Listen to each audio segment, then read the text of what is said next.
ഇപ്പോൾ KPC അധ്യക്ഷൻ K Sudhakaran മാധ്യമങ്ങളെ കടന്നു അതിലേക്ക്. അതിൻ്റെ വസ്തുനിഷ്ഠമായ കാര്യങ്ങൾ പൊതുജന സമൂഹം സമർപ്പിക്കുന്നതിന് സർക്കാരിന് എന്ത് നഷ്ടം കഷ്ടം, എന്തിനിത് എത്രയും കാലം നീട്ടിവെച്ചു എന്ന് പറയുമ്പോൾ അതിൽ പലരെയും സഹായിക്കാനും രക്ഷിക്കാനും ബാധ്യതയുള്ള ഒരു സർക്കാരിൻ്റെ കയ്യിലായിരുന്നു ഈ റിപ്പോർട്ട് എന്നാണ് ഇതിൻ്റെ അർത്ഥം. ഇപ്പോൾ സിനിമാ മേഖലകളിൽ എന്ത് നടക്കുന്നു എന്ന് ഞങ്ങൾക്കൊന്നും അറിയില്ല, പക്ഷേ പറയുന്നത് കേൾക്കാറുണ്ട്. ഇന്നിപ്പോൾ നടി ശാരദയുടെ അഭിപ്രായം കേട്ടിട്ടുണ്ടാവും നിങ്ങൾ.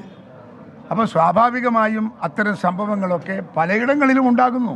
ഇപ്പോൾ സിനിമാ ശാരദ മാത്രമൊന്നുമല്ല, നമ്മുടെ സമൂഹത്തിൻ്റെ എല്ലാ ഭാഗങ്ങളിലും ഈ വൃത്തികെട്ട സംഭവങ്ങൾ നടക്കുന്നു എന്നൊരു യാഥാർത്ഥ്യമാണ്.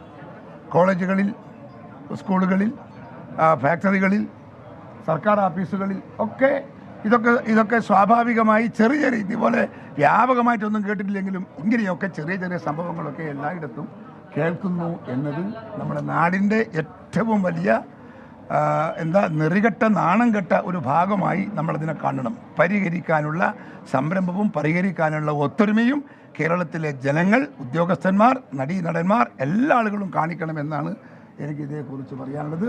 സർക്കാർ പശ്ചാത്തപിക്കണം, സർക്കാർ അതിന് മറുപടി പറയണം. ആരാണ് ഇതിൻ്റെ ഉത്തരവാദി എന്ന് സർക്കാർ പറയണം മറുപടി. ഞങ്ങൾ അതിനുവേണ്ടി കാത്തിരിക്കുകയാണ്.